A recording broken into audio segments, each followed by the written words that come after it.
कौम आज 26वां यौम तकबीर अजीम एहसास से फ़ख्र के साथ मना रही है। इस रोज़ पाकिस्तान दुनिया की 7वीं एटमी ताकत बना। 6 एटमी धमाकों ने मुल्क के दिफा को नाकाबिले तस्खीर बना दिया। बलूचिस्तान के जिला चागी के पहाड़ आज भी उन एटमी धमाकों की हेबत और जलाल की मुंह बोलती तस्वीर है। चागी का ये रंग बदलता पहाड़ दिफाए वतन के लिए हुए अजीम एटमी तजुर्बात के ये लम्हात तारीख में यादगार बन गए।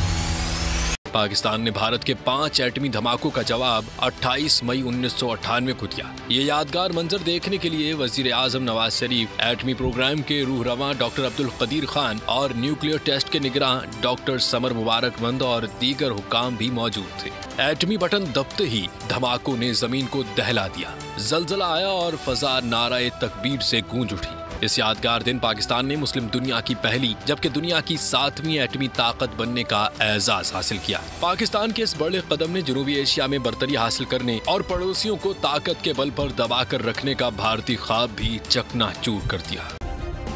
सब्सक्राइब करें और बेल दबाएं ताकि कोई खबर रह न जाए।